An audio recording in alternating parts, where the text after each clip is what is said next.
ભાજપ શાસિત પાટણની હારીજ નગરપાલિકામાં જોરદાર વિખવાદ। ભ્રષ્ટાચાર મુદ્દે ભાજપના જ આગેવાનો વચ્ચે જોરદાર ડખો। પ્રમુખ, ઉપપ્રમુખ અને ચીફ ઓફિસર પર ભ્રષ્ટાચારના આરોપ। હારીજ પીએમસીના ડિરેક્ટરે જ ત્રણેય લોકો પર આરોપ લગાવ્યા છે। ભ્રષ્ટાચારના આરોપ લગાવવામાં આવ્યા છે। આરોપ લગાવનાર જીગર મહેતા સામે પોલીસમાં અરજી। દાદાગીરી સાથે નગરપાલિકાનું કામ અટકાવીને આર્થિક નુકસાન પહોંચાડવાનો આરોપ। પાટણની હારીજ નગરપાલિકામાં ફરી એકવાર જોરદાર વિખવાદ થયો છે। વધુ વિગતો સાથે સંવાદદાતા એજાઝ ફોન લાઈન ઉપર જોડાયા છે। એજાઝ, અવારનવાર અહીંયા વિખવાદો સામે આવતા હોય છે। હવે ભ્રષ્ટાચાર મુદ્દે ભાજપના જ આગેવાનો વચ્ચે ડખો થયો છે। શું વિગતો છે? કોની વચ્ચે ડખો?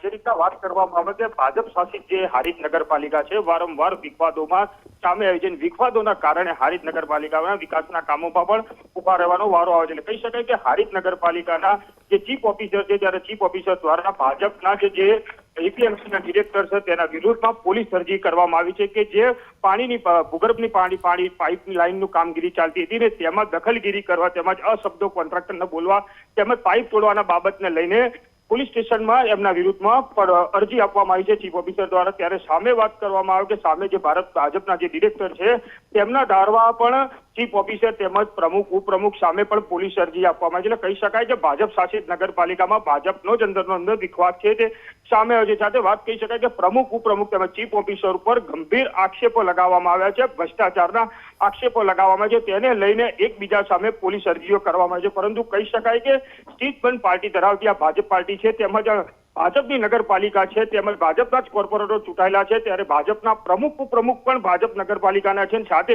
સામે અરજી કરનાર પણ જે છે તે પણ ભાજપના જ કાર્યકર્તા તેમજ હારીજ પીએમસીના ડિરેક્ટર છે તેમને પણ ચીફ ઓફિસર તેમજ ઉપપ્રમુખ અમે ભ્રષ્ટાચારની ફરિયાદ અરજી આપી છે। એટલે કહી શકાય કે અંદરનો વિખવાદ છે તે હવે ચરમસીમાએ પહોંચ્યો હોય તેવું હાલ તો દેખાઈ રહ્યું છે।